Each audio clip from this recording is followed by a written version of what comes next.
The morning sun cast long shadows across the rifle range at Fort Morrison as Sarah Chen adjusted her grip on the cleaning rod, methodically working through another rifle barrel. At 45, with graying hair pulled back in a simple ponytail, and wearing the standard issue maintenance coveralls, she looked like any other civilian contractor on the sprawling military base.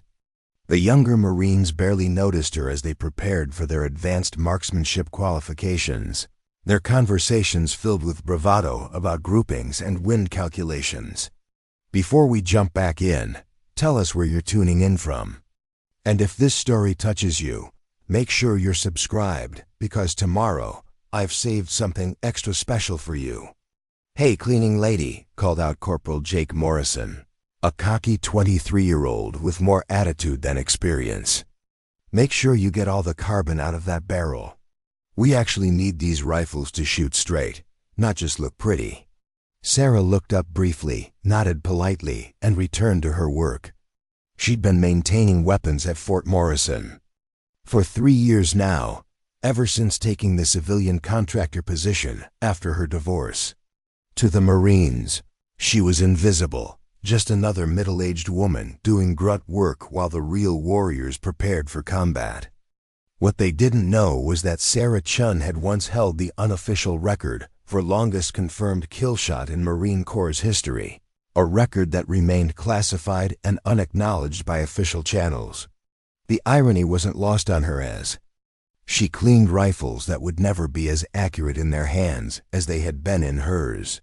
Sarah had arrived at Fort Morrison 3 years earlier, carrying nothing but a duffel bag and a carefully edited resume that listed her as a former Marine with small arms maintenance experience.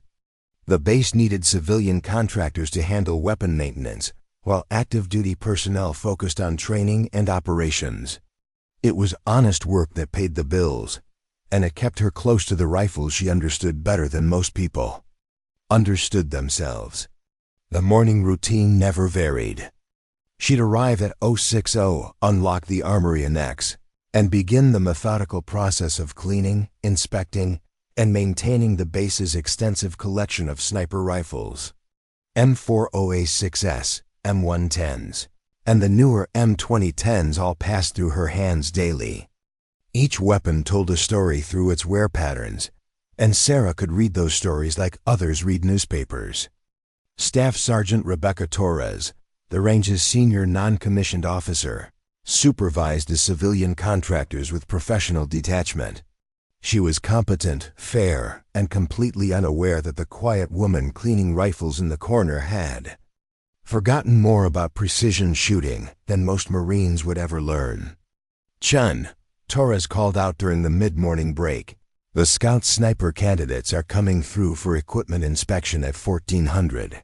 Make sure all the M40s are spotless. These kids think they're hot stuff, and I don't want them blaming the equipment when they can't hit the broadside of a barn." Sarah nodded respectfully. "Yes, Staff Sergeant, they'll be ready." The Scout Sniper program at Fort Morrison was notoriously selective. Out of hundreds of applicants each year, only a handful made it through the grueling selection process. The current class of 12 candidates represented the cream of the crop young Marines, with exceptional physical fitness scores, perfect vision, and the kind of aggressive confidence that the Corps valued in its elite units. At precisely 1400 hours, the candidates filed into the armory annex. They moved with the swagger of young warriors convinced of their own invincibility, their pressed utilities and polished boots marking them as Marines on the fast track to elite status. Sarah watched them from her workbench, noting the way they handled the rifles, technically correct, but lacking the subtle understanding that came from years of experience. Corporal Morrison, whose father happened to be a colonel on base, seemed to be the unofficial leader of the group. He picked up one of the M40A6 rifles Sarah had just finished cleaning, examined it with exaggerated scrutiny, and announced loudly, "Enough for everyone to hear. Looks like the help actually knows which end of a rifle to clean. Good job, ma'am." His buddies snickered appreciatively. Lance Corporal David Kim, A Korean-American Marine from California added, "Yeah, maybe we should tip her. I heard civilian contractors don't make much money." Private First Class Anthony Rodriguez, barely 19 and fresh from infantry training, felt emboldened by the group dynamic. "My grandmother could probably clean rifles. Doesn't mean she should be anywhere near a sniper program." Sarah continued her work, her expression neutral. She'd learned long ago that responding to such comments only escalated situations unnecessarily. But Staff Sergeant Torres had heard enough. "That's enough, Marines," Torres said sharply. "Show some respect for the people who maintain your equipment. Chun does excellent work, and these rifles are probably cleaner than your barracks rooms." The candidates fell silent, but the damage was done. They'd established the hierarchy in their minds. They were the elite warriors, and Sarah was just another civilian support worker. The distinction would have been meaningless if not for what happened next. Gunnery Sergeant Frank Butler, the Scout Sniper Program's chief instructor, entered the armory with a clipboard and a reputation that preceded him. Butler was old-school Marine Corps, a veteran of 3 combat deployments who'd trained some of the finest marksmen in the Corps. His weathered face bore the marks of years spent in harsh environments, and his gray eyes missed nothing. "Candidates, gather around," Butler commanded. "Today we're conducting preliminary marksmanship assessments.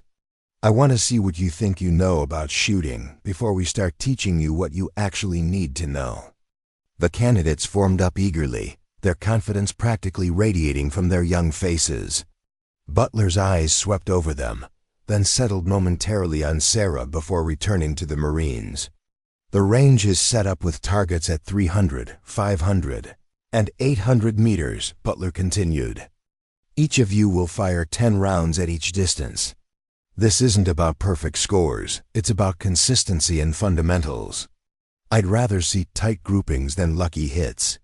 As the candidates filed out toward the range, Butler lingered behind. He approached Sarah's workbench, where she was reassembling an M110 with the kind of fluid efficiency that spoke of countless repetitions. "Chun," he said quietly, "mind if I ask where you learned to maintain weapons like that?" Sarah looked up, meeting his gaze steadily. "Marine Corps taught me well, Gunny. 22 years of service." Butler nodded slowly. Something in her tone suggested there was more to the story, but he didn't press. Instead, he picked up one of the rifles she'd cleaned, examining it with the practiced eye of someone who understood the difference between adequate and exceptional work. "This is outstanding maintenance," he said. "Bores spotless, action smooth as silk. You take pride in your work. Every Marine deserves equipment they can trust," Sarah replied simply. Butler studied her for a moment longer, then headed toward the range. As he walked away, Sarah returned to her work, but she could feel something shifting in the air. The afternoon was about to become more interesting than anyone expected. The preliminary marksmanship assessment was conducted under perfect conditions. No wind, clear skies, and optimal lighting. The kind of conditions that made precision shooting more about technique than environmental compensation. Sarah found herself with a few minutes of downtime, so she walked to the observation area behind the firing line to watch the candidates perform. Corporal Morrison was up first, and he approached the firing line with the confidence of someone who'd been shooting since childhood. His father had indeed been military, and Morrison had grown up around weapons. He dropped into a solid prone position, adjusted his scope, and began his engagement sequence. His first group at 300 meters was respectable 4 inches with one flyer that opened it up to 6 inches.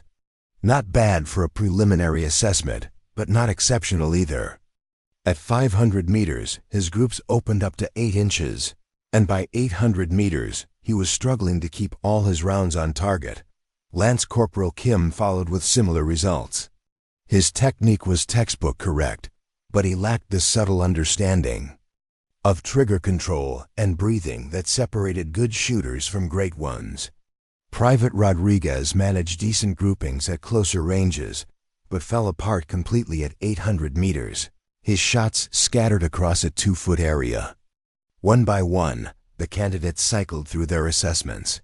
Their performance ranged from adequate to disappointing, with none demonstrating the kind of exceptional marksmanship that the Scout Sniper program demanded. Butler watched silently, making notes on his clipboard, his expression revealing nothing. "Interesting," Sarah murmured to herself, studying the targets through a pair of binoculars.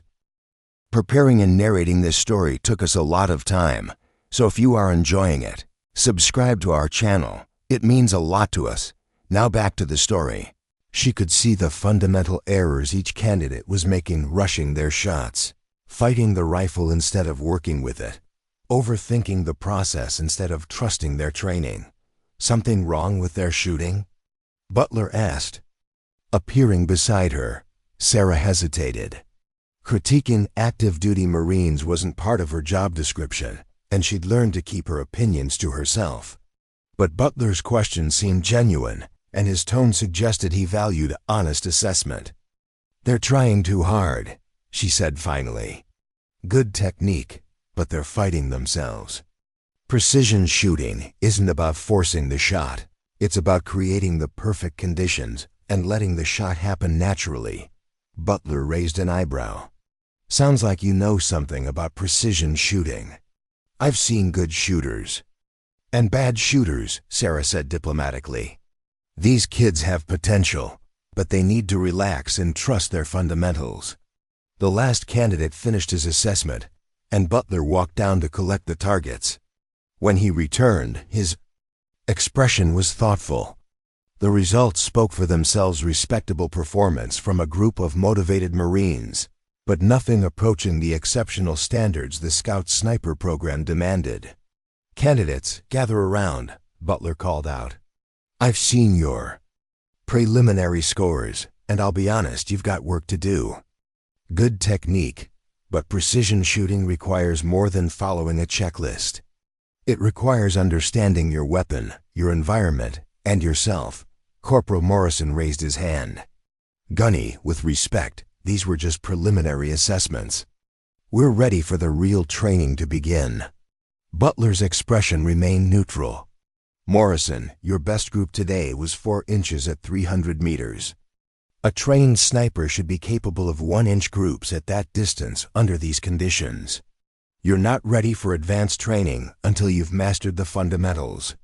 The criticism stung, and Morrison's face flushed slightly. "Gunny, I've been shooting competitively since I was 12. My fundamentals are solid." "Your fundamentals are adequate," Butler corrected. "There's a difference between adequate and exceptional, and this program only accepts exceptional." As the candidates packed up their equipment, Butler found himself thinking about Sarah's observation.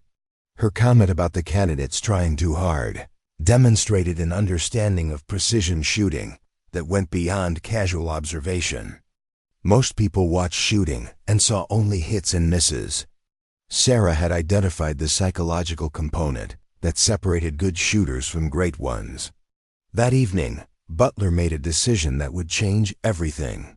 He pulled Sarah's personnel file, studying her service record more carefully than he had during her initial hiring. What he found was interesting: 22 years of Marine Corps service, multiple deployments, and an honorable discharge at the rank of Master Sergeant. But there were gaps in the record, classifications that suggested her service had involved more than routine infantry operations. The next morning brought new challenges for the Scout Sniper candidates. Butler had designed a series of exercises to test their adaptability and problem-solving skills. The weather had deteriorated overnight, with gusty winds and intermittent rain creating the kind of conditions that revealed a shooter's true capabilities. Sarah arrived early, as always, to prepare the weapons for the day's training. She noticed the weather conditions immediately and began adjusting the rifles accordingly, checking scopes for moisture, ensuring actions were properly lubricated for the damp conditions, and verifying that ammunition was stored in waterproof containers. When the candidates arrived, They seemed less confident than they had the previous day. The poor weather had dampened more than just the ground, and several were grumbling about the conditions. "This is bullshit," Rodriguez muttered to his buddy. "How are we supposed to shoot accurately in this weather? Real snipers don't get to choose their weather conditions," Butler said, appearing behind them. "Enemy forces don't check the forecast before planning their operations." The morning's exercises involved engaging targets at various ranges while compensating for wind and elevation changes. The conditions were challenging but not impossible, exactly the kind of environment that separated pretenders from professionals. Morrison struggled with wind compensation, his shots consistently drifting off target. Kim had trouble with elevation changes, failing to adjust his scope properly for the varying ranges. Rodriguez simply fell apart under the pressure, his groups opening up to unacceptable levels. From her position in the armory, Sarah could hear the frustration in their voices as they struggled with the conditions. She'd seen it countless times before, young shooters who performed well under perfect conditions, but crumbled when faced with real-world challenges. During the lunch break, Butler approached her workbench again. This time, his manner was more direct. "Chun, I pulled your service record last night. 22 years, multiple deployments, Master Sergeant rank. That's an impressive career." Sarah continued cleaning a rifle action, her movements steady and precise. "I served my time, Gunny. Did my job. Your record mentions specialized training, but the details are classified. Mind sharing what kind of specialized training?" Sarah paused in her work, meeting Butler's gaze. She'd known this conversation would come eventually. "Various programs, Gunny. Nothing that matters now." Butler leaned against the workbench. "Chun, I've been training snipers for 15 years. I know what experience looks like, and you've got it. The way you handle weapons, the way you assess shooting performance, that's not maintenance technician experience. That's shooter experience." Sarah resumed her work, but her movements had become more deliberate. "I've been around rifles for a long time. Have you ever considered applying for instructor positions? The Scout Sniper program could use someone with your experience." The suggestion hung in the air like smoke. Sarah had considered it, of course. She'd thought about revealing her background, sharing her knowledge, contributing to the training of the next generation of Marine snipers. But she'd also learned that institutional memory was short, and women in combat roles still faced skepticism and resistance. "I appreciate the suggestion, Gunny, but I'm happy with my current position." Butler studied her for a moment longer, then nodded. "Fair enough. But if you ever change your mind, the offer stands." As he walked away, Sarah reflected on the conversation. Butler was more perceptive than most. He'd recognized something in her that others missed, but she wasn't ready to open that door. Not yet. The afternoon brought more challenges for the struggling candidates. Butler had set up a complex scenario involving multiple targets at varying ranges, with time constraints and stress-inducing elements. It was designed to simulate the kind of pressure that snipers faced in real combat situations. One by one, the candidates attempted the course. Their performance was consistently disappointing, with most failing to engage even half the targets within the time limit. The weather conditions, combined with the stress of the scenario, had exposed the limitations of their training and experience. Morrison, in particular, was struggling. His confidence had evaporated over the past 2 days, replaced by frustration and mounting anger. After a particularly poor performance, he slammed his rifle down and stalked off the firing line. "This is impossible," he said loudly enough for everyone to hear. "The conditions are garbage, the timeline is unrealistic, and the equipment probably isn't even properly zeroed." Butler's expression darkened. "Morrison, are you questioning the condition of your equipment?" "I'm saying maybe the maintenance isn't up to standards," Morrison replied, his voice carrying an edge of desperation. "I mean, What does a civilian cleaning lady know about precision rifle maintenance anyway? The comment hung in the air like a challenge. Several other candidates nodded in agreement, looking for something to blame other than their own performance. Sarah, who had been observing from the armory entrance, felt a familiar tightness in her chest.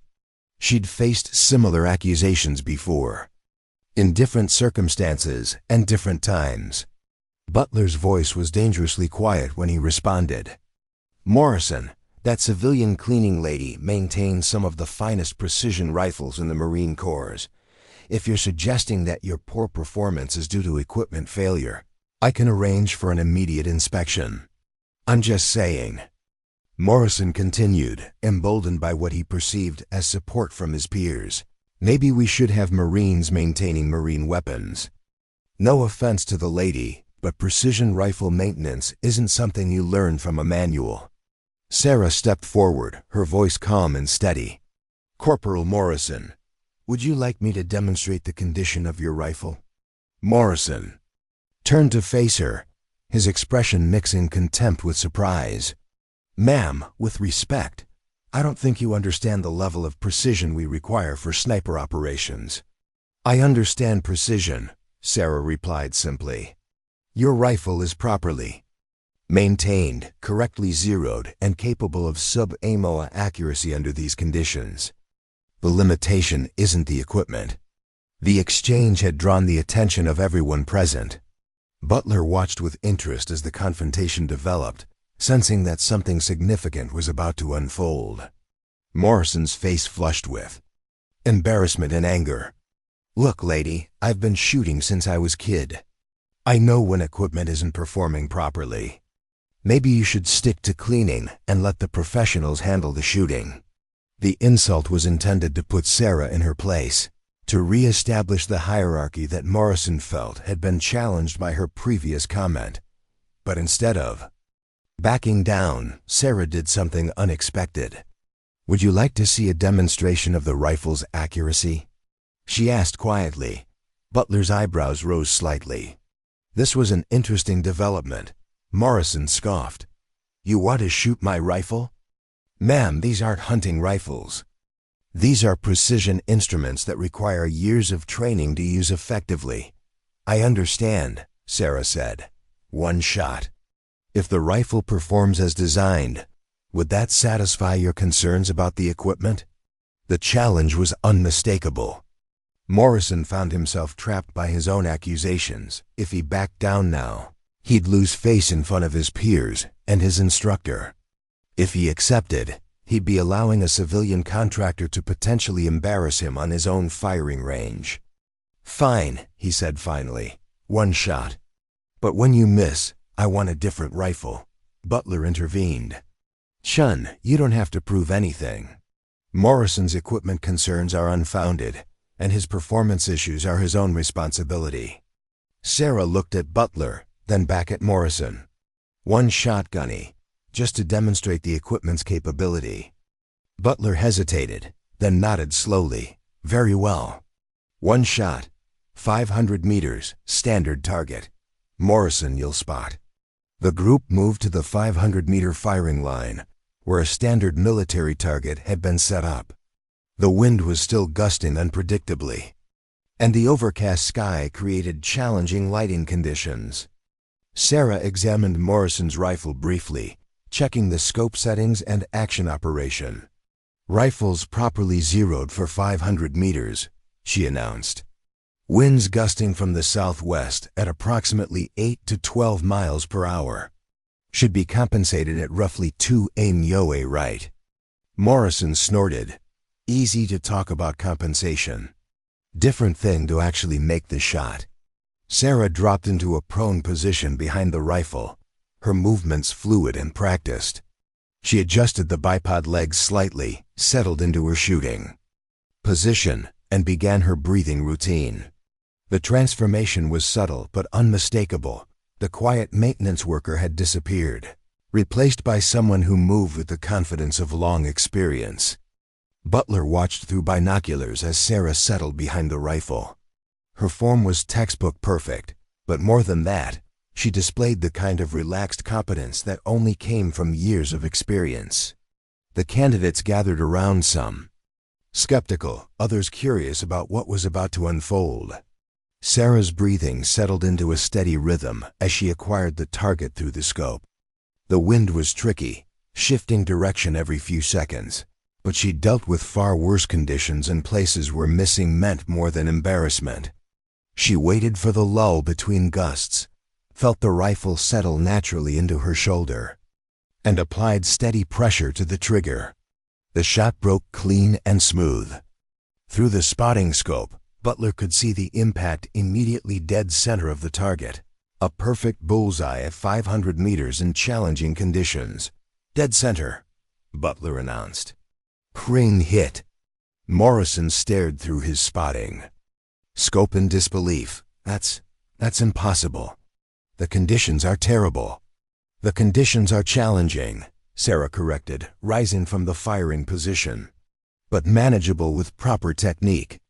Your rifle is performing exactly as designed." The silence that followed was heavy with implications. Sarah had just accomplished something that none of the scout sniper candidates had managed in 2 days of trying: a perfect hit under adverse conditions on the first attempt with someone else's equipment. Kim was the first to speak. "Ma'am, where did you learn to shoot like that?" Sarah handed the rifle back to Morrison, her expression neutral. "The Marine Corps teaches many skills, Lance Corporal. Some stick better than others." Butler was studying Sarah with new interest. The shot had been impressive, but it was her demeanor that caught his attention. She'd approached the firing line with the quiet confidence of someone for whom such demonstrations were routine, not exceptional. Her breathing technique, her position, her trigger control, everything spoke of extensive training and experience. "Chun," Butler said quietly, "that was an exceptional shot. Where exactly did you receive your marksmanship training?" Sarah paused, considering her response. The question was direct, and Butler deserved an honest answer. But honesty would open doors she wasn't sure she was ready to walk through. "Various programs, Gunny. Like I said before." Rodriguez, still trying to process what he'd witnessed, asked, "Ma'am, were you a sniper?" The question hung in the air, like a challenge. Sarah met the young Marine's gaze steadily, seeing in his face the same mixture of curiosity and skepticism she'd encountered countless times before. She'd spent 3 years at Fort Morrison being invisible, doing her job quietly and competently while others took credit for accomplishments that belonged to people like her. "I was a Marine," she said simply, "for 22 years. Morrison, still stinging from having his equipment concerns invalidated so decisively, wasn't ready to concede defeat. One lucky shot doesn't make someone a sniper. Hell, even broken clocks are right twice a day. The comment was intended to diminish Sarah's demonstration, to restore some balance to a situation that had shifted uncomfortably away from Morrison's control. But instead of backing down, Sarah did something that surprised everyone, including herself. "You're right," she said. "One shot could be luck. Would you like to see something that isn't?" Butler raised a hand. "Chun, you don't need to prove anything further. Morrison, your equipment concerns have been addressed." But Sarah was already walking back toward the armory. "Give me 5 minutes to set up a proper demonstration," she called over her shoulder. "Then we'll settle this question once and for all." Morrison looked around at his fellow candidates, seeing expressions ranging from curiosity to concern. He'd painted himself into a corner with his accusations, and now he was facing the possibility that the civilian contractor he'd been mocking might be about to embarrass him in front of his peers and his instructor. "What's she going to do?" Kim asked. "Probably miss a bunch of shots and make excuses," Morrison replied, but his voice lacked conviction. Butler was thinking about Sarah's service record again, particularly the classified portions that had been redacted from her file. 22 years of service with multiple deployments and specialized training classifications suggested a career that went far beyond routine infantry operations. Her demonstration shot had been impressive, but it was her confidence that intrigued him. She'd approached the firing line like someone who'd done it thousands of times before. When Sarah emerged from the armory 5 minutes later, she was carrying a different rifle, an older M40A3, that showed signs of extensive use but meticulous maintenance. The weapon was one of her personal favorites, a rifle she'd maintained for years and knew better than her own heartbeat. 15 targets, she announced, indicating a series of paper targets that had been set up at various ranges from 300 to 800 meters.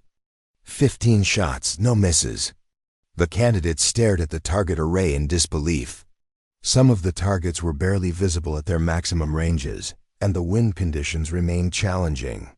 Morrison felt a growing sense of unease as he realized the magnitude of what Sarah was proposing. "Ma'am," Rodriguez said hesitantly, "those targets at 800 meters. They're really small." "Standard military targets," Sarah replied. "Same size you'll be engaging in real operations." Butler studied the target layout, calculating the difficulty of what Sarah was proposing. 15 consecutive hits under current. Conditions would require not just exceptional marksmanship, but the kind of sustained precision that only came from years of experience at the highest levels. "Chen," he said quietly, "you don't have to do this. Your point has been made." Sarah checked the rifle's action one final time, ensuring everything was properly adjusted. 15 shots, 15 hits, she repeated. No luck involved. As she settled into her firing position, the entire group fell silent. Even Morrison had stopped talking, sensing that he was about to witness something significant. Sarah's breathing settled into the controlled rhythm of a trained marksman, and she began her engagement sequence. The first shot rang out, followed immediately by Butler's call, "Hit, center mass." The second shot followed seconds later, "Hit, X-ring." By the 5th shot, the candidates were watching in stunned silence. By the 10th, Morrison's face had gone pale. By the 10th shot, Sarah had accomplished something that none of them had believed possible: 15 consecutive bullseyes under challenging conditions, with no misses and no hesitation. "All targets engaged," Butler announced, his voice carrying a note of awe. 15 hits, 15 targets. Outstanding marksmanship. Sarah rose from the firing position, ejected the empty magazine, and safed the rifle. Her expression remained calm, professional, as if she'd just completed a routine maintenance task rather than a demonstration of extraordinary skill. Morrison stared at the targets in disbelief. That's impossible. Nobody shoots like that." "Somebody just did," Kim said quietly. Rodriguez was shaking his head. "Ma'am, I've never seen shooting like that, ever." Sarah handed the rifle to Butler for inspection. "Equipment performs as designed when properly maintained and employed, Gunny.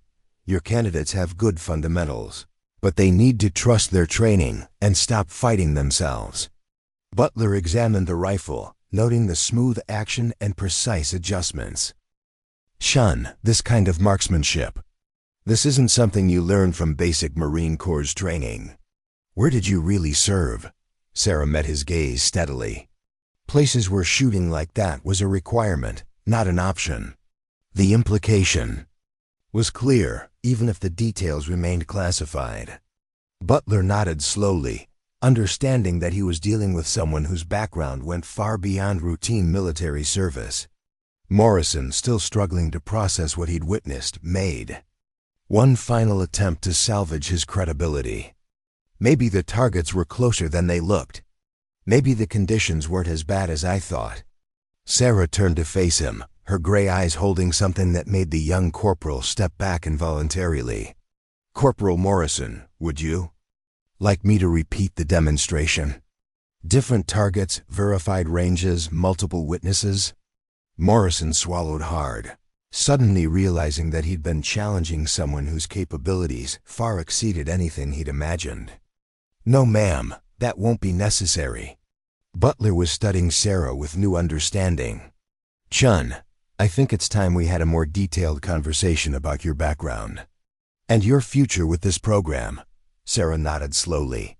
I think you're right, Gunny. As the candidates packed up their equipment in subdued silence, word of Sarah's demonstration began to spread across the base. The civilian maintenance worker who'd been dismissed as invisible had just proven that sometimes the most dangerous person on the range isn't wearing stripes or carrying rank. Sometimes they're wearing coveralls and working quietly in the background, waiting for the moment when their skills are needed most. The reckoning had begun, and Fort Morrison would never be quite the same. Word traveled fast through military installations, especially when it involved something as extraordinary as what had just transpired at the rifle range. By evening, half the base had heard some version of the story about the civilian contractor who had outshot the scout sniper candidates. As with most military gossip, the details varied wildly depending on who was telling the tale. But the core facts remained consistent. Sarah Chen had just demonstrated marksmanship skills that exceeded anything the candidates could achieve.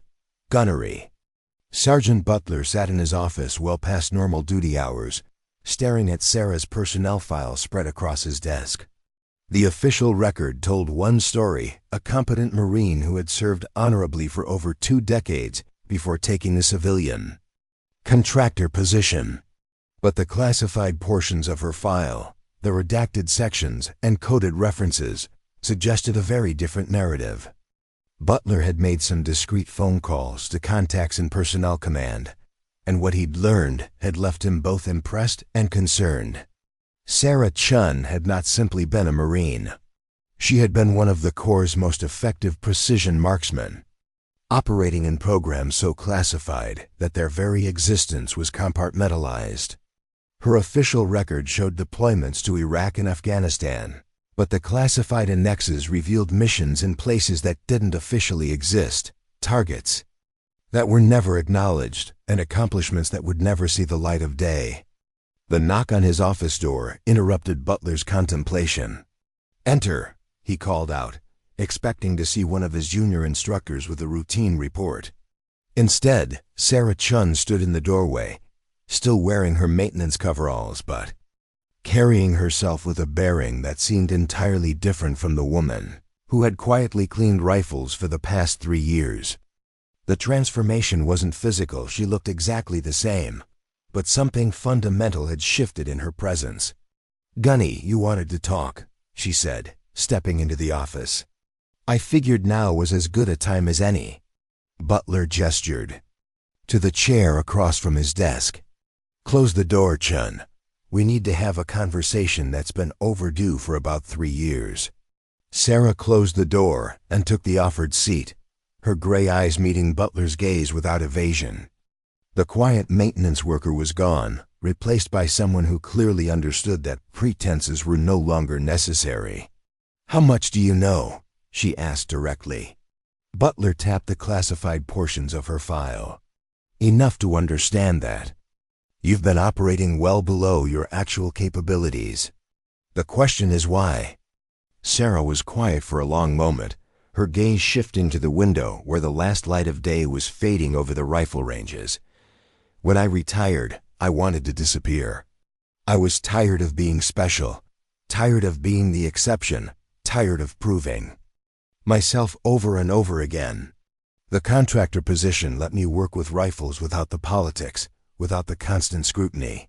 And now a bunch of young Marines have learned that their assumptions about people can be dead wrong," Sarah replied. "The question is what happens next." Butler leaned back in his chair, studying the woman across from him. "What happens next depends on what you want to happen. Your demonstration today raised some eyebrows, but it also raised some possibilities, such as the fact that the Scout Sniper program could use someone with your background, not as a maintenance worker, but as an instructor. Someone who can teach these candidates what real precision marksmanship looks like." Sarah shook her head. Slowly, "Gunny, I appreciate the offer, but you don't understand the politics involved. I've been down this road before. Female instructors in elite programs face scrutiny that their male counterparts never deal with. Every decision gets questioned, every method gets criticized, every success gets attributed to luck rather than skill.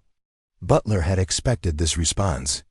The military had made significant progress in integrating women into combat roles, but institutional biases died hard, especially in elite units that prided themselves on tradition and exclusivity.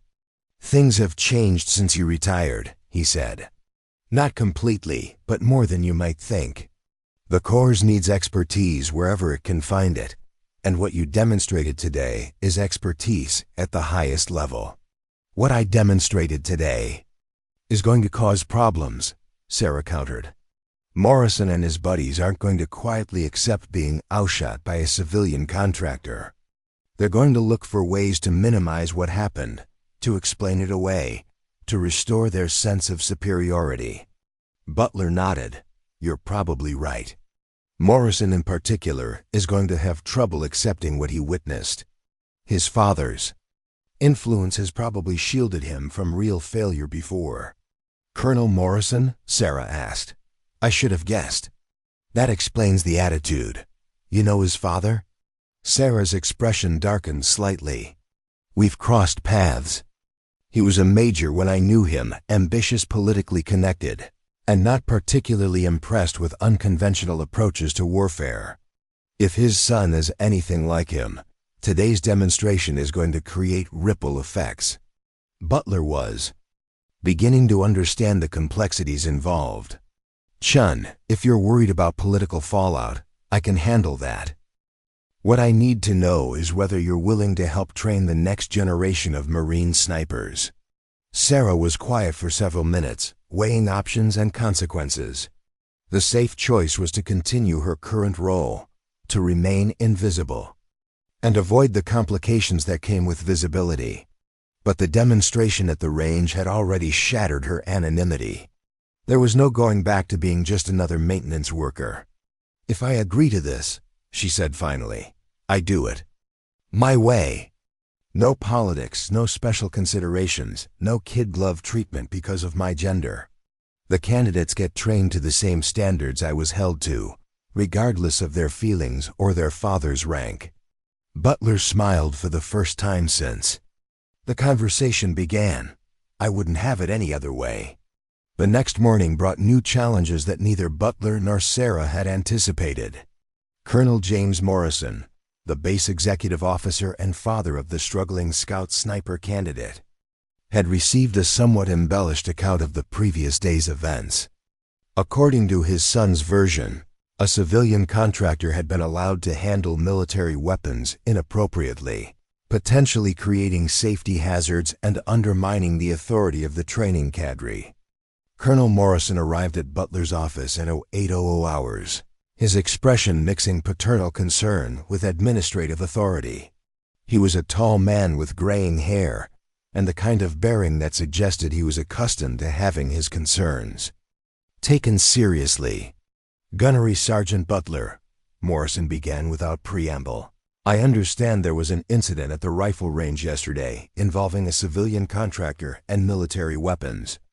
Butler had been expecting this conversation since Sarah's demonstration. "Sir, there was a marksmanship demonstration that addressed equipment concerns raised by one of the candidates. My son tells me that a civilian was allowed to fire military weapons without proper authorization or supervision. Is that accurate?" Butler chose his words carefully.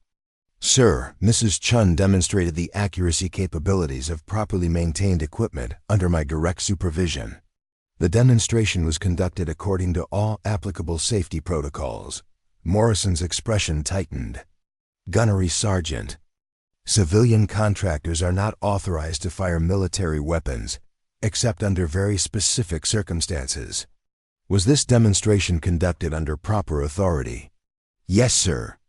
As the senior instructor for the Scout Sniper program, I have the authority to conduct training demonstrations as I deem appropriate." "Training demonstrations for whom?" "Mrs. Chun isn't enrolled in the program." Butler realized he was entering dangerous territory. "Sir, Mrs. Chun's demonstration was intended to address equipment concerns raised by the candidates and to illustrate proper marksmanship techniques. Morrison studied Butler for a long moment. "Gunnery Sergeant, I'm concerned about the precedent. This sets. We can't have civilian contractors undermining the confidence of our candidates or exceeding their authorized duties. Sir, with respect, Mrs. Chun's demonstration improved rather than undermined training effectiveness. The candidates gained a better understanding of their equipment's capabilities and their own need for improvement." The conversation was interrupted by a knock on the door. "Enter," Butler called out. Sarah Chen stepped into the office, carrying a folder and wearing a clean uniform instead of her usual coveralls. Butler noticed immediately that she was wearing dress blues with ribbons and insignia that told a very different story than her personnel file had suggested. Colonel Morrison's eyes widened as he took in Sarah's uniform and decorations. The ribbon rack was impressive bronze star with V device, Purple Heart, combat action ribbon, and several others that indicated extensive combat service. But it was the insignia that caught his attention. Master Sergeant chevrons and a distinctive sniper badge that marked her as a graduate of the Scout Sniper program. "Colonel Morrison," Sarah said, extending her hand. "We haven't been formally introduced. Master Sergeant Sarah Chen, retired." Morrison accepted the handshake automatically, his mind racing to reconcile the woman standing before him with his preconceptions about civilian maintenance workers. "Master Sergeant Chen, I wasn't aware of your background." "Most people aren't," Sarah replied. "I prefer it that way." Butler watched the exchange with interest. Sarah's decision to wear her dress uniform was a strategic move, using her decorations and rank to reframe the conversation from civilian contractor exceeding authority to experienced Marine providing professional expertise. "Sir," Butler said, "I'd like to request that Master Sergeant Chen be assigned as an instructor for the Scout Sniper program. Her background and experience would be invaluable for training our candidates." Morrison studied Sarah's ribbon rack more carefully, noting decorations that suggested service in special operations units. "Master Sergeant, what was your specialty during your active service?" "Precision marksmanship, sir." "Various programs, multiple deployments." Morrison's expression was carefully neutral, but Butler could see him processing the implications. A master sergeant with Sarah's decorations and sniper qualification wasn't just a former Marine, she was likely a former elite operator whose credentials exceeded those of most active duty personnel. "The demonstration yesterday," Morrison said slowly, "was that representative of your capabilities?" "It was adequate for addressing the candidate's equipment concerns," Sarah replied diplomatically. Morrison turned to Butler. "Gunnery Sergeant, I'd like to review Master Sergeant Chun's complete service record before making any decisions about instructor assignments." "Sir, I've already initiated that review," Butler replied. "Her classified file is being processed through appropriate channels." After Morrison left, Butler turned to Sarah with something approaching admiration. "That was well played. The uniform, the timing, the way you handled his questions." Sarah began removing her dress blue jacket. "I learned a long time ago that perception matters as much as performance in military organizations." Morrison needed to see credentials before he could hear capabilities. "What do you think his decision will be?" "That depends on what's in my classified file and how much political risk he's willing to accept. Having a female instructor in the Scout Sniper program will generate attention, and politicians don't like attention unless they can control it." Butler was beginning to understand the complexity of the situation. "Are you having second thoughts about the instructor position?" Sarah hung her jacket carefully on the back of a chair. "No, but I want to be realistic about what we're facing. The candidates who witnessed yesterday's demonstration are going to talk. Word will spread that a female civilian contractor outshot the program's best candidates. That story will grow in the telling, and eventually it will reach people who have opinions about women in combat roles. Let them have opinions, Butler said. Results speak louder than politics. In a perfect world, yes. In the real world, politics often determine whose results get recognized and whose get dismissed. Their conversation was interrupted by the arrival of Staff Sergeant Torres, who entered the office with a concerned expression. "Gunny, we've got a problem with the candidates. Morrison and his group are talking about filing a complaint regarding yesterday's demonstration." Butler's expression darkened. "What kind of complaint?"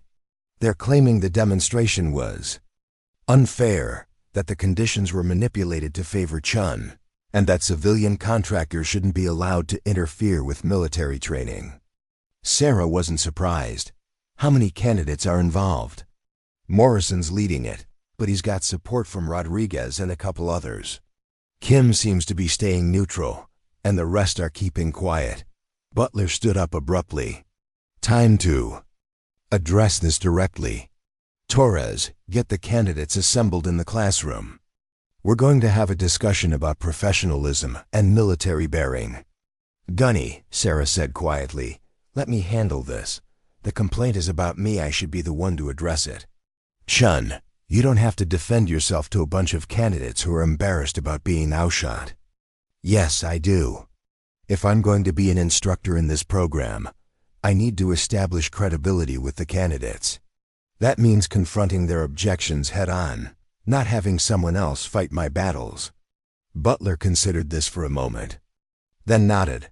"Fair enough, but I'll be there as backup." The Scout Sniper candidates were gathered in the classroom when Sarah and Butler arrived. The atmosphere was tense, with Morrison and his supporters on one side and the remaining candidates maintaining careful neutrality. Sarah walked to the front of the room, her bearing confident and professional.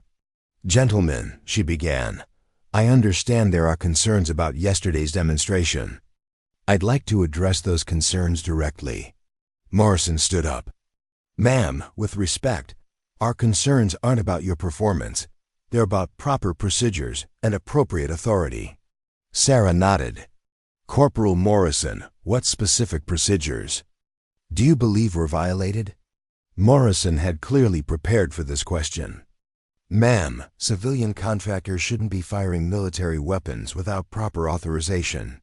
The demonstration created an unfair comparison between contractors and active-duty Marines." "I see.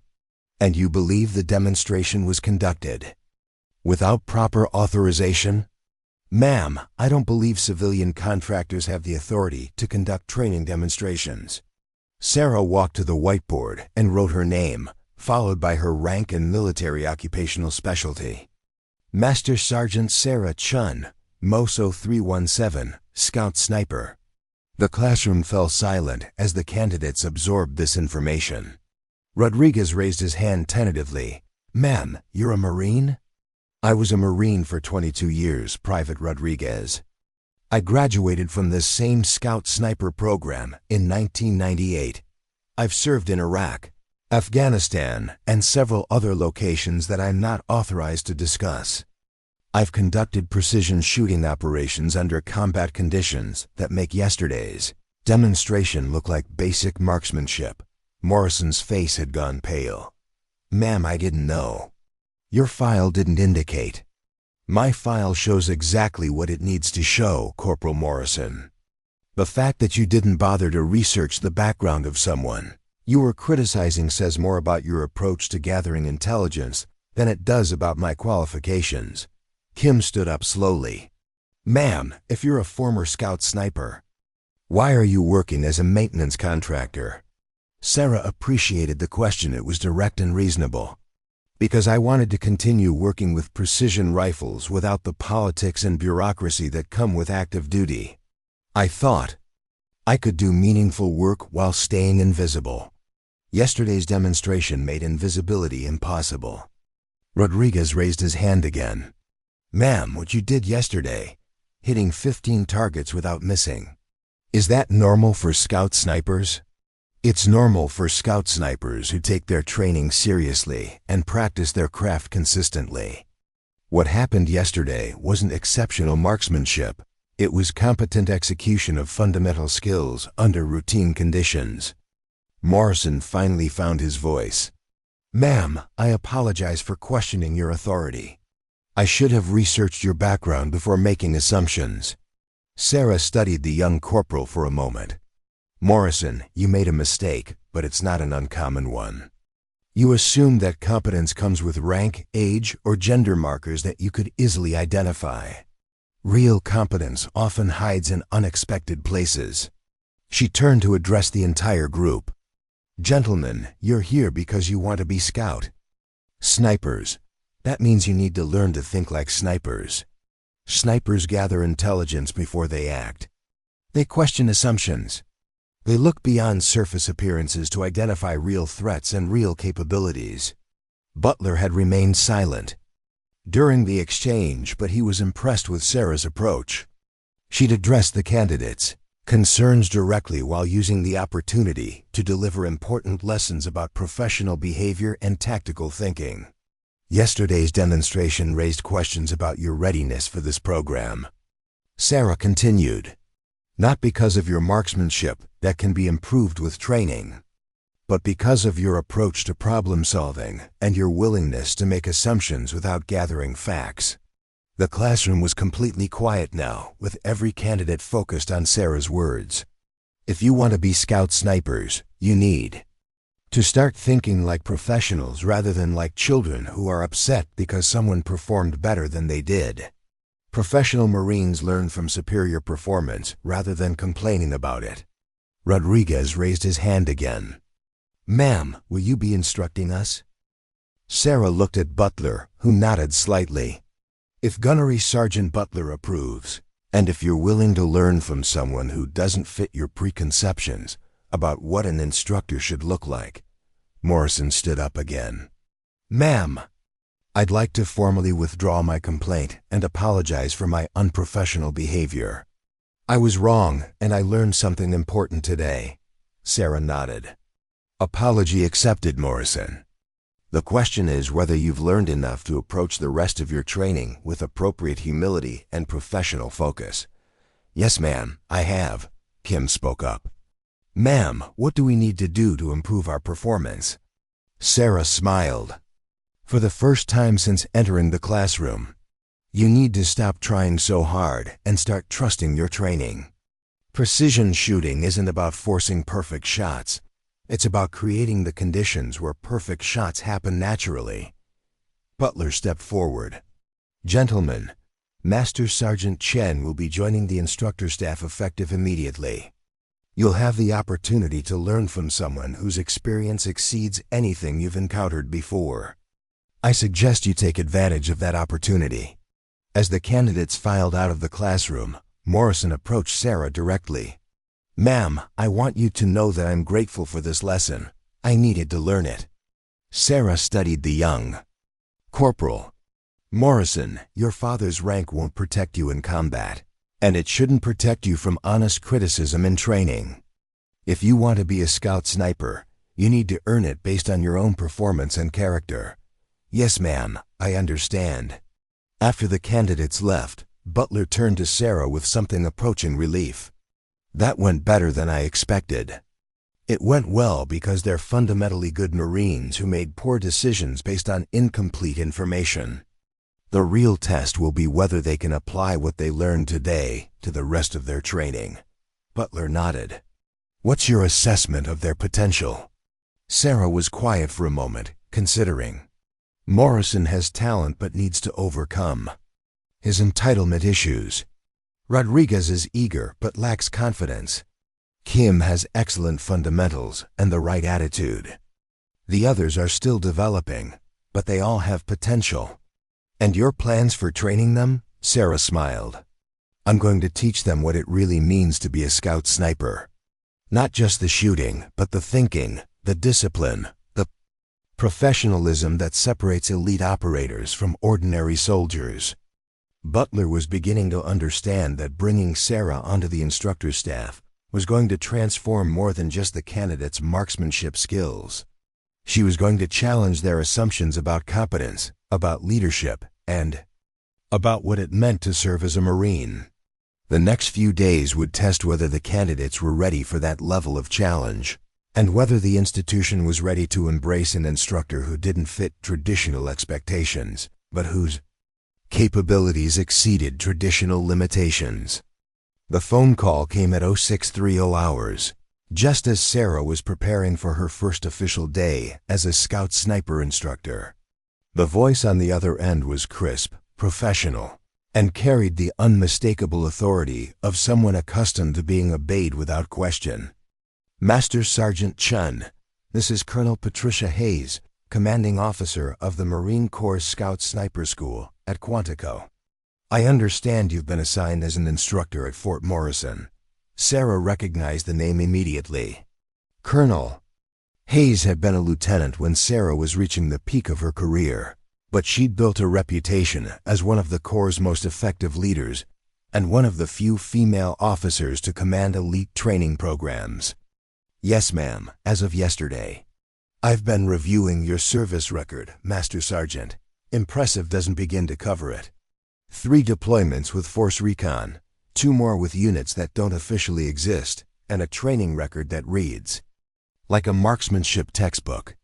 Sarah waited, sensing that Colonel Hayes hadn't called simply to review her qualifications. I'm calling because your assignment has generated some interest at higher levels. The Commandant's office has received inquiries about female instructors in Scout Sniper programs, and your name has come up in those discussions. Ma'am, I hope my assignment won't create problems for the program. Colonel Hayes laughed, a sound that carried both humor and steel. Master Sergeant, you've already created problems for people who believe that competence is determined by gender rather than results. The question is whether you're prepared for the scrutiny that comes with being a pioneer. Sarah understood the implications. Ma'am, I just want to train Marines to be effective Scout snipers. I'm not trying to make political statements.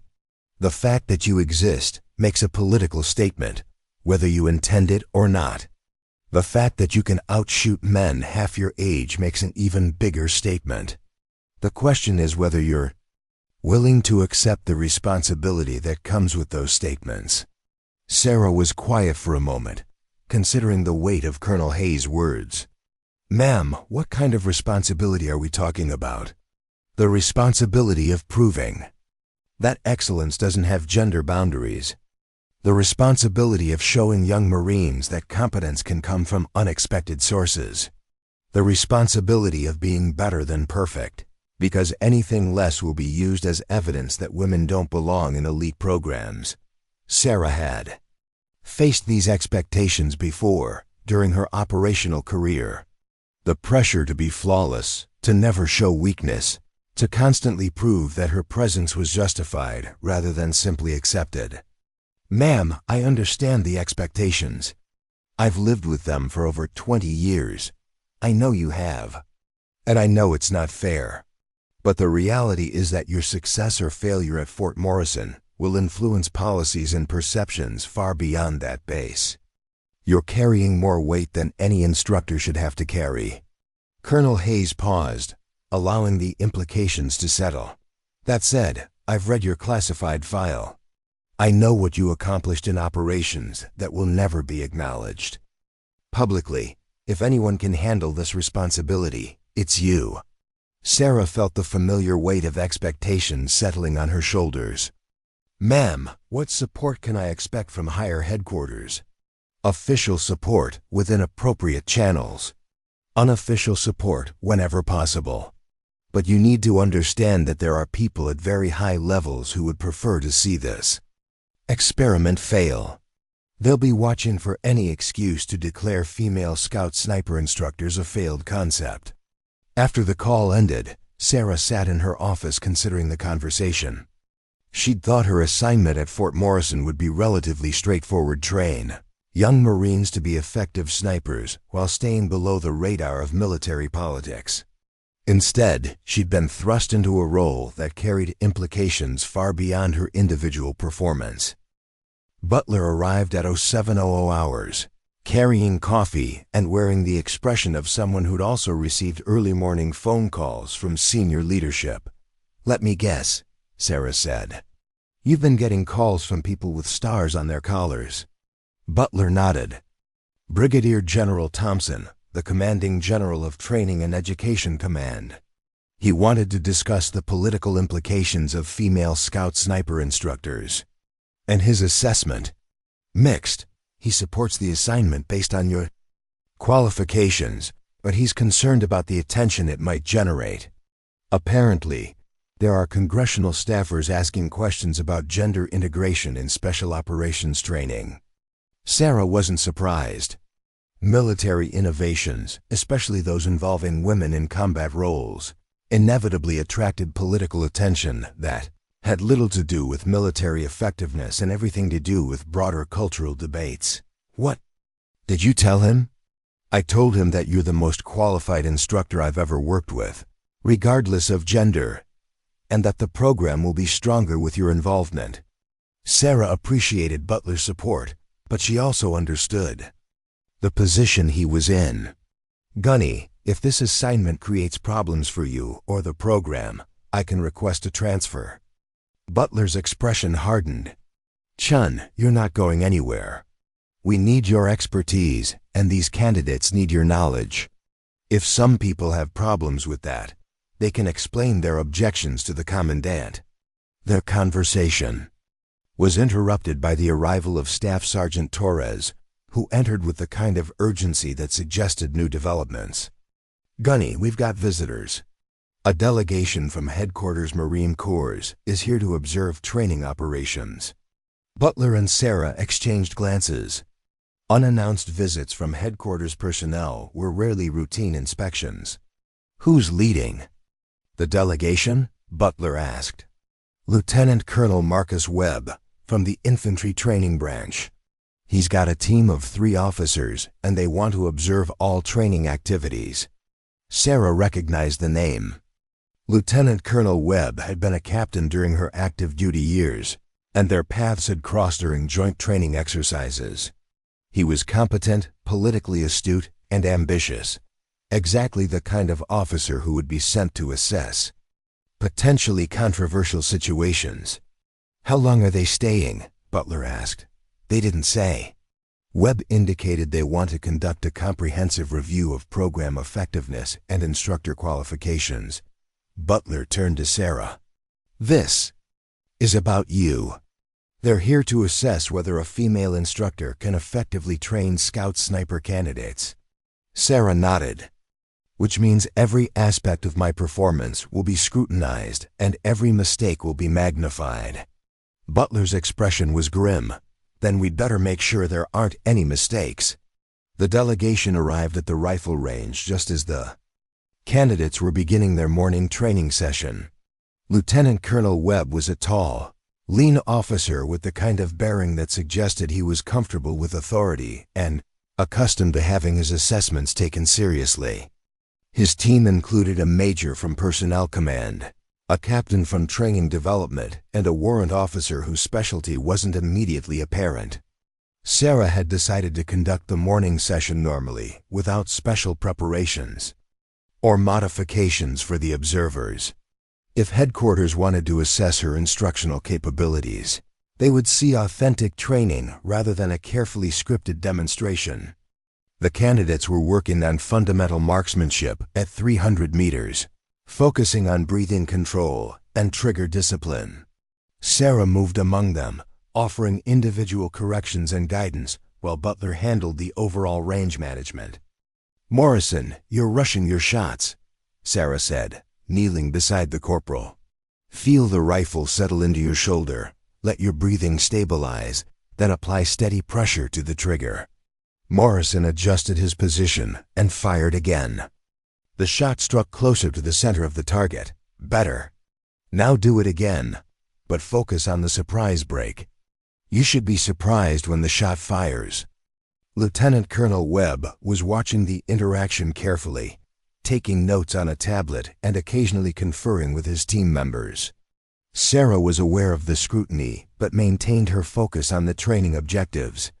Rodriguez, your group is opening up. What's causing that? The young Marine considered the question. Ma'am, I think I'm fighting the rifle instead of working with it. Correct. What's the solution? Relax into the position, trust my fundamentals, and let the shot happen naturally. Demonstrate. Rodriguez settled into his shooting position, with noticeably less tension. His next shot struck the X-ring of his target. Outstanding. That's the difference between forcing shots and creating the conditions for accurate shots. Webb approached during a firing break. Master Sergeant Chun, Lieutenant Colonel Webb, Headquarters Marine Corps. Mind if I ask you a few questions? Sarah stood and rendered appropriate courtesy. Not at all, sir. What's your approach to training these candidates? Sarah considered the question carefully, aware that her answer would be analyzed and reported to senior leadership. Sir, I focus on fundamentals, mental discipline, and professional development. Marksmanship is a skill that can be taught, but the mindset of a scout sniper requires more comprehensive development. Can you elaborate on that mindset? Sir, scout snipers operate independently, often in small teams with minimal support. They need technical competence, but they also need judgment, patience, and the ability to make critical decisions under extreme pressure. My training addresses all those components. Webb made notes on his tablet. How do the candidates respond to instruction from a female instructor? The question was direct and loaded with implications. Sarah met Webb's gaze steadily. Sir, they respond to competent instruction from a qualified instructor. My gender becomes irrelevant when I can demonstrate superior skills and knowledge. Have there been any challenges related to your gender? Sarah paused, considering. How much honesty was appropriate? Sir, there were initial assumptions and some resistance. Those issues were addressed through demonstration of capabilities and professional conduct. Webb nodded, making more notes. What's your assessment of the current candidates? Sir, they have the potential to become effective scout snipers. They need continued work on fundamentals and mental discipline, but their core abilities are solid. After Webb moved away to observe other aspects of the training, Butler approached Sarah. How do you think that went? Hard to tell. He's asking the right questions, but I can't read his agenda. His agenda is to determine whether female scout sniper instructors are a viable concept or a political experiment that needs to be quietly terminated. Sarah understood the stakes. Then I'd better make sure this training session is flawless. The morning continued with various exercises designed to test and develop the candidate's skills. Sarah conducted a class on environmental factors affecting long-range shooting, covering wind reading, temperature effects, and altitude considerations. The candidates asked intelligent questions and demonstrated good understanding of the concepts. During the practical application phase, Sarah set up a complex shooting scenario that required the candidates to engage multiple targets at varying ranges while accounting for environmental factors. The exercise was designed to simulate real-world conditions and test their ability to apply classroom learning under pressure. Morrison approached the firing line for his turn, his demeanor noticeably different from the arrogant confidence he displayed earlier in the week. He studied the targets carefully, calculated environmental factors, and settled into his shooting position with deliberate precision. His first shot struck the 400-meter target center mass. His second engaged a 600-meter target with equal accuracy. By the time he completed the exercise, he'd successfully engaged all assigned targets within the time limit. Outstanding performance, Morrison, Sarah said as he cleared his rifle. You've integrated the lessons about relaxation and trust in your fundamentals. Morrison smiled, but it was a different kind of smile than before, one based on earned accomplishment rather than inherited privilege. Thank you, ma'am. This training is more challenging than I expected, but I'm learning more than I thought possible. Webb overheard the exchange and made additional notes. Sarah noticed that his expressions had shifted from skeptical assessment to something approaching approval. The afternoon brought advanced training scenarios that tested the candidates' ability to work as teams while maintaining individual excellence. Sarah paired the candidates strategically, putting stronger performers with those who needed additional development. Kim and Rodriguez worked together on a two-man sniper team exercise, with Kim as the primary shooter and Rodriguez as the spotter. Their communication was excellent, their teamwork was effective, and their results exceeded expectations. "Ma'am," Kim said after completing the exercise, "this is the kind of training I expected when I applied for the program." "It's challenging but realistic," Sarah nodded. "Scout sniper operations require individual excellence and team effectiveness. You can't have one without the other." As the training day concluded, Webb approached Sarah for a final conversation. His demeanor had changed noticeably since the morning. The skeptical assessment had been replaced by professional respect. "Master Sergeant Chen, I've observed training programs throughout the Marine Corps, and this is among the best I've seen. The candidates are engaged, they're learning, and they're developing the skills and mindset that Scout snipers require."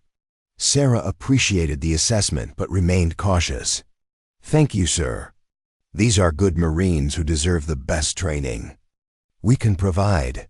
My report to headquarters will reflect that the training at Fort Morrison is highly effective and that instructor qualifications are based on competence rather than demographics." After Webb and his team departed, Butler approached Sarah with obvious relief. "That could have gone much worse." "It went well because the candidates performed well and because the training is solid," Sarah replied.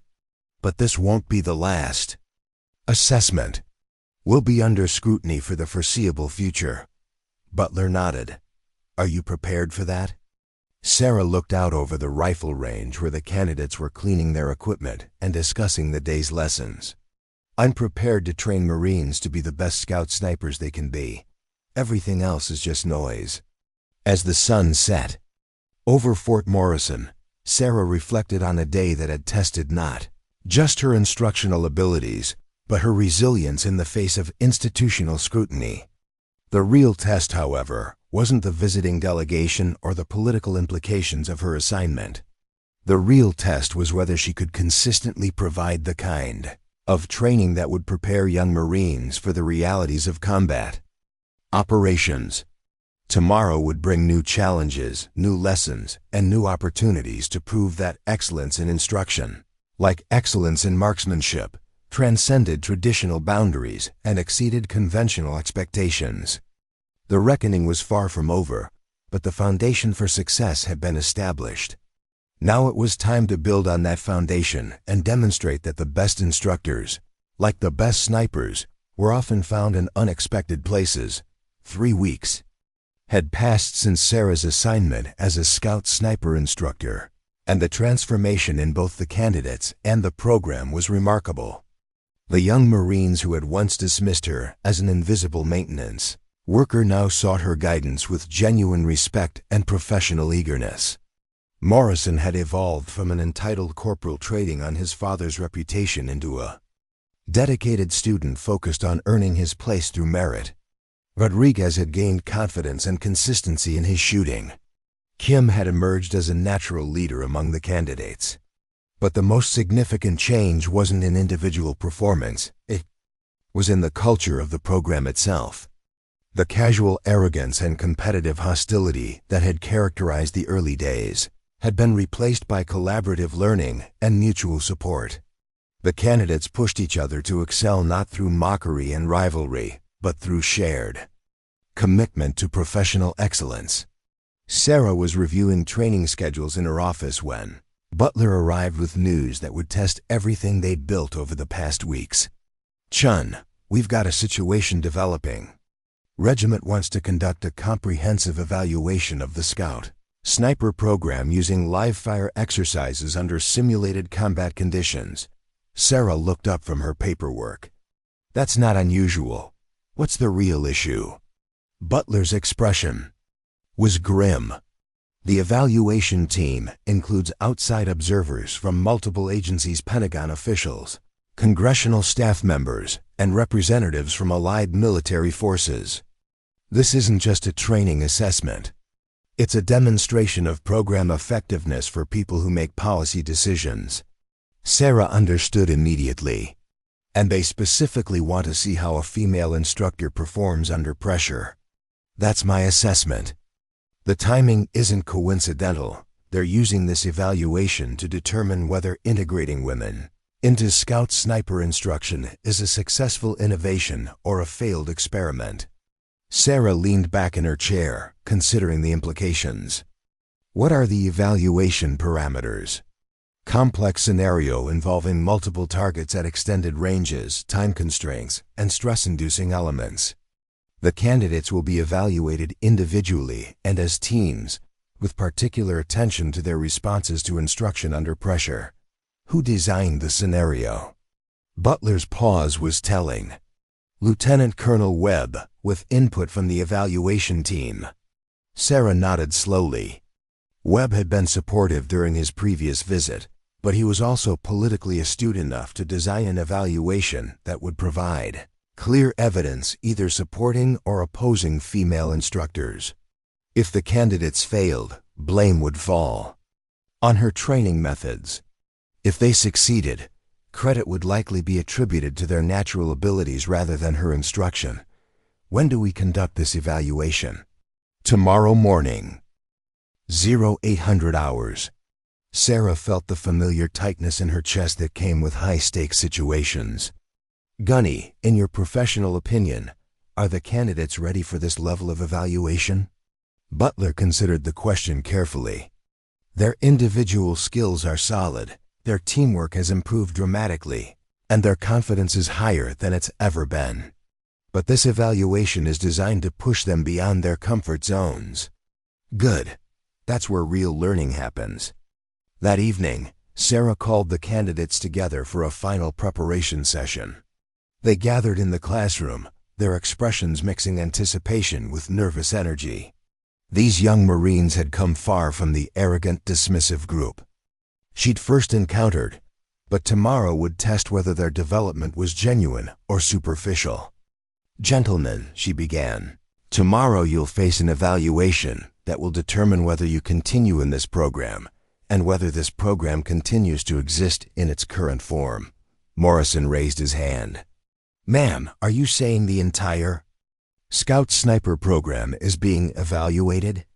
I'm saying that your performance tomorrow will influence policy decisions about military training that go far beyond this base. The people observing you will include individuals who make decisions about how the Marine Corps trains its elite units. Rodriguez shifted uncomfortably.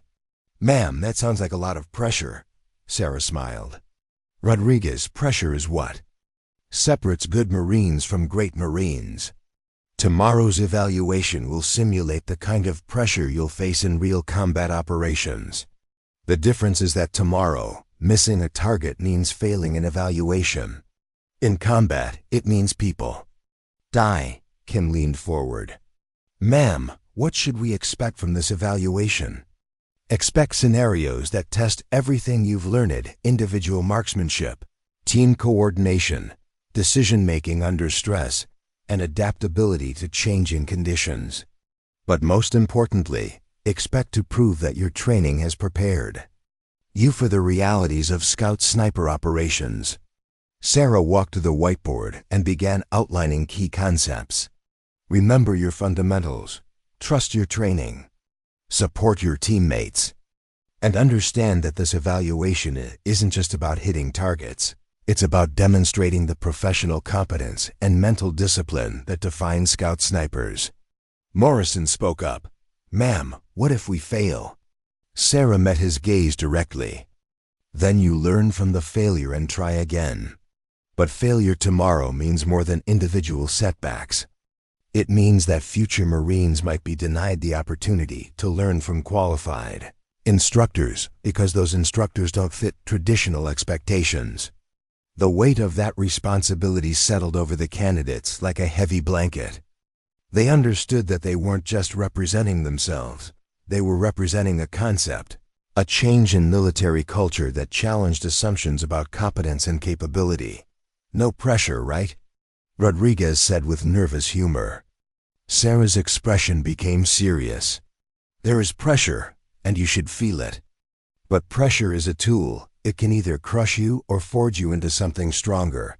Tomorrow, I expect you to be stronger. The evaluation began at dawn with a scenario that immediately pushed the candidates beyond their comfort zones. The target array was complex 15 targets at ranges from 400 to 1200 meters, some static, others moving, all requiring precise shot placement under strict time constraints. Environmental conditions were challenging, with variable winds and changing light conditions that would test their adaptability. Sarah stood with the evaluation team in the observation area, watching as Butler briefed the candidates on their mission parameters. The observers included Lieutenant Colonel Webb, a colonel from Pentagon Training Command, 2 congressional staff members, and a British Special Air Service representative who was assessing American training methods. "Master," Sergeant Chen, the Pentagon colonel said, "what's your assessment of the candidates' readiness for this evaluation?" Sarah chose her words carefully. "Sir, they've demonstrated consistent improvement in all areas of instruction. Their technical skills are solid, their teamwork is effective, and their mental discipline has developed significantly." "But?" Webb prompted, sensing reservation in her tone.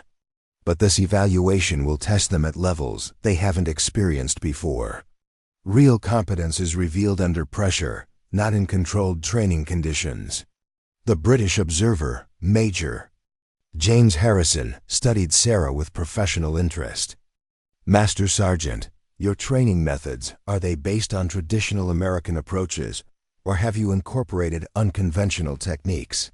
Sarah recognized the question as both professional inquiry and subtle assessment. "Sir, my methods are based on proven principles adapted to individual learning styles and team dynamics. Effective training requires flexibility within established frameworks." Harrison nodded approvingly. "Quite right. Rigid adherence to doctrine often produces rigid thinking." The first candidate to attempt the scenario was Kim, who had emerged as one of the most consistent performers during training. He approached the firing line with calm confidence, studied the target array carefully, and began his engagement sequence with methodical precision. His first shot engaged a 600-meter target, striking center mass. His second took out a moving target at 800 meters. By the time he completed the scenario, he had successfully engaged 12 of the 15 targets within the time limit, a performance that exceeded the minimum standard for passing. "Solid performance," Webb commented, making notes on his evaluation form. "Good fundamentals, consistent execution." Rodriguez followed with a performance that surprised everyone, including himself. The young Marine who had lacked confidence just weeks earlier approached the scenario with focused determination. His shot placement was precise, his timing was efficient, and he successfully engaged 13 targets. "Outstanding improvement," the Pentagon colonel observed. "His confidence level has increased dramatically." Morrison's turn brought the highest stakes. As the son of a base officer and the candidate who had most vocally challenged Sarah's qualifications, his performance would be scrutinized more carefully than any other. He took his position behind the rifle with the kind of focused intensity that Sarah had worked to develop in all the candidates. His first shot was perfect, a bullseye at 1,000 meters in difficult wind conditions. His second engaged a moving target with equal precision. Shot after shot, Morrison demonstrated the transformation that intensive training and proper mentorship could achieve. When he completed the scenario, he had successfully engaged all 15 targets within the time limit. The observation area fell silent as the implications of Morrison's performance settled in. This was the same Marine who had questioned Sarah's competence just weeks earlier, who had blamed equipment failures for his own shortcomings, who had embodied the kind of entitled arrogance that effective training was designed to eliminate. "Exceptional performance," Harrison said quietly. "That level of precision under pressure indicates superior training and preparation. Webb was making extensive notes. The improvement in individual performance across all candidates is remarkable. What's your assessment of the team exercises, Master Sergeant Chen? Sarah watched as Butler set up the team scenario, a complex engagement, requiring two-man sniper teams to coordinate their efforts while engaging multiple targets simultaneously. Sir, individual excellence is meaningless without team effectiveness. This scenario will test their ability to function as integrated units. The team exercises revealed the depth of the candidates' development. Kim and Rodriguez worked together with seamless coordination, their communication precise and their execution flawless. Morrison partnered with another candidate, demonstrating leadership skills and tactical awareness that hadn't existed weeks earlier. But the real test came when the evaluation team introduced unexpected complications, simulated equipment failures, changing mission parameters, and stress-inducing elements designed to test adaptability under pressure. Attention candidates! Butler announced over the range communication system. Mission parameters have changed. Primary targets are now secondary priorities. New primary targets will be designated in 60 seconds. Sarah watched as the candidates processed this information.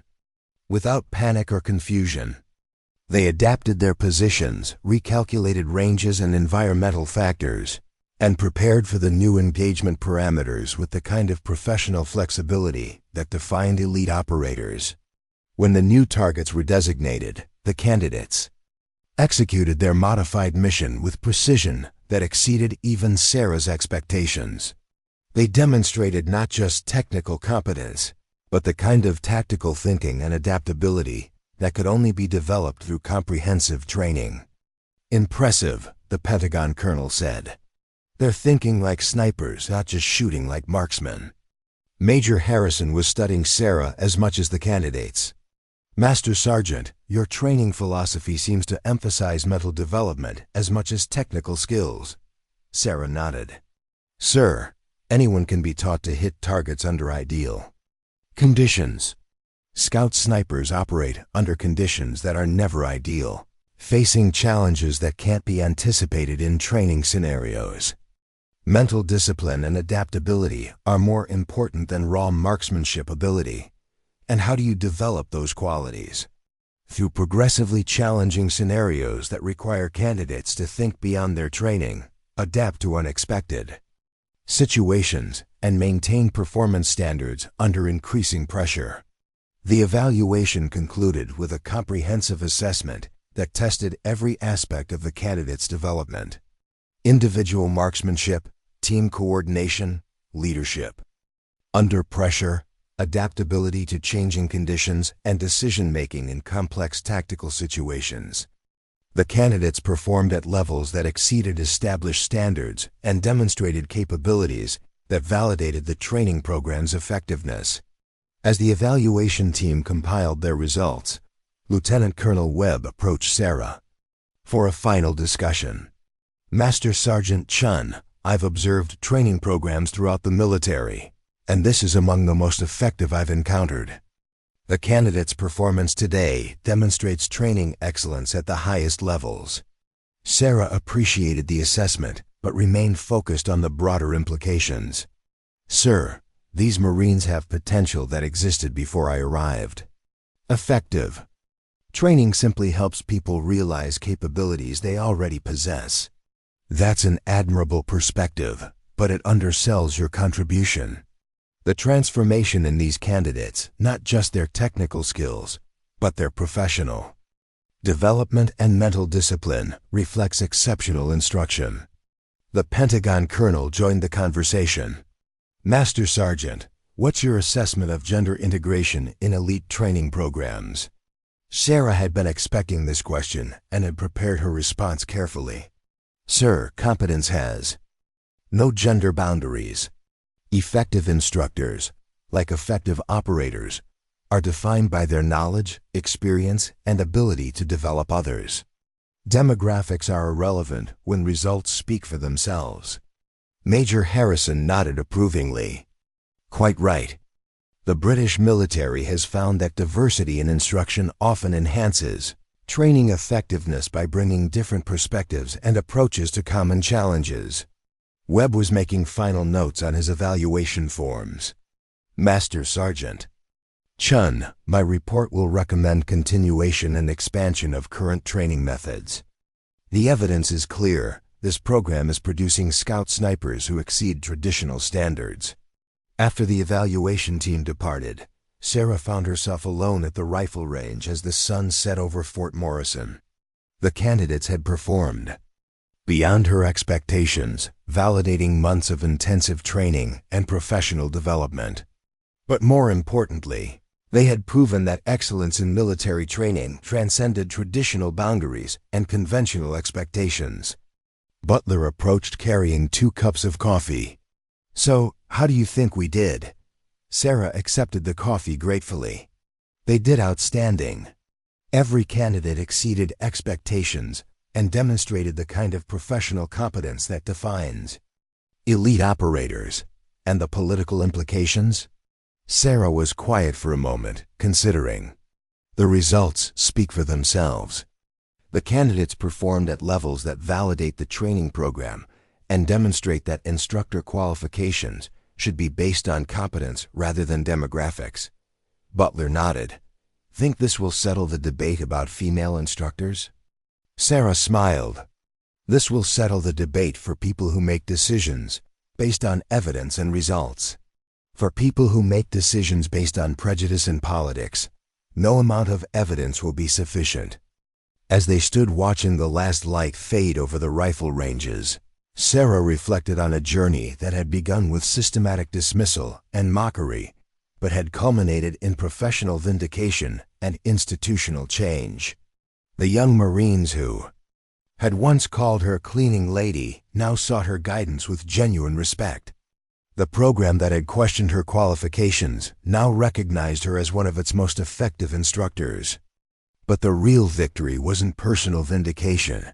It was the transformation of young Marines who had learned that competence came in unexpected forms, that excellence required humility and dedication, and that the best teachers often emerged from the most unlikely places. Morrison approached as she was preparing to leave. "Ma'am, I wanted to thank you for everything you've taught us. Not just about shooting, but about what it means to be a professional Marine."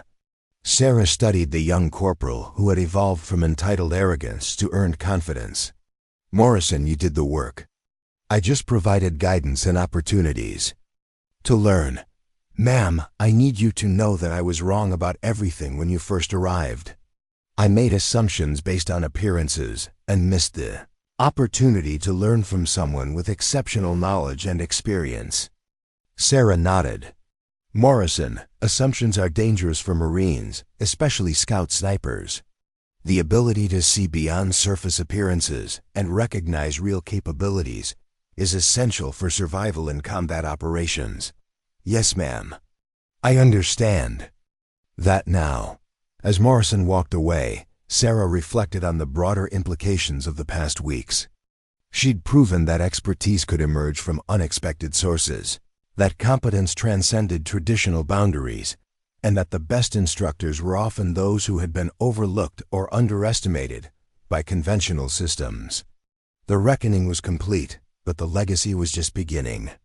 Future generations of Marine Scout snipers would benefit from training methods that emphasized mental discipline alongside technical skills, professional development alongside marksmanship excellence, and adaptability alongside precision.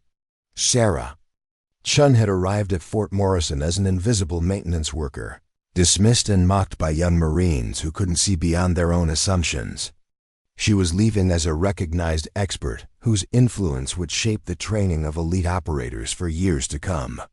Sometimes the most dangerous person in the room wasn't wearing rank insignia or commanding from a position of obvious authority. Sometimes they were working quietly in the background, maintaining equipment and waiting for the moment when their skills and knowledge would be needed most. The transformation was complete, the lesson was learned, and the future was brighter for the understanding that excellence, like marksmanship, could emerge from the most unexpected places and exceed the most conventional expectations. Up next, you've got 2 more standout stories right on your screen. If this one hit the mark, you won't want to pass these up. Just click and check them out.